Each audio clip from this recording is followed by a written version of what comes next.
kuma fa abin bakin ciki ba duk wai abubuwan nan fa da suke faruwa fa iyaye da su suke zaunawa da yayan suna kallo a series da ake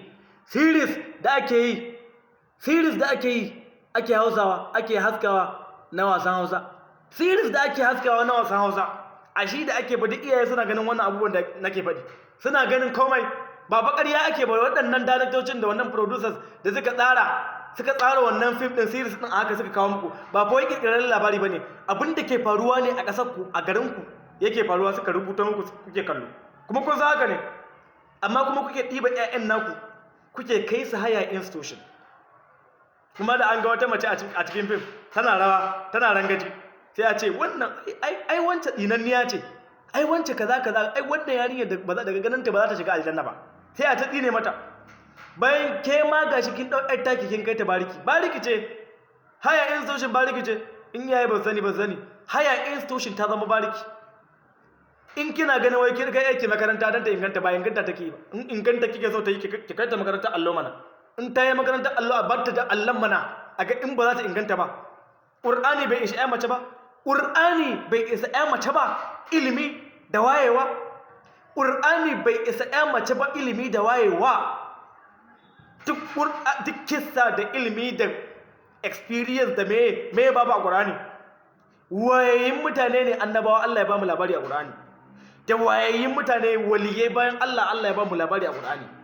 da umarni wayayye Allah ya ba mu labari a Qur'ani yayin umarce mu da hani mai kyau hani na tsira Allah ya hane mu a Qur'ani akwai abin da ya kai alqur'ani wayewa yarinya mace budurwa a dauke ta gansa memiya kamar ta fashi akai ta makarantar boko akai ta haya institution ga waɗansu ce suna Allah ba mu neman suke yi aka kawo musu ba ne wallahi ina zaune wani uban ya kawo eshi muna zaune da gayu suka ce yauwa nama ya zo ka kawo mana nama welcome aka yi shi kuma ya ɗago hannu sannan ku samari wai ya zace wai na bai zan da yi ake ba na tausaya mai uban ne da kai wai ya ɗau ƴarta ya kai ta haya institution wai gata ne ka kai wa kattin kuma ka ce kayi abin bajinta subhanallahi ta ba jama'a mu gyara rayuwarmu wallahi mun ɗau ɗabi'ar da ba tamu ba idan ana so a samu sassauci da gyara a ware jami'a daban ta mata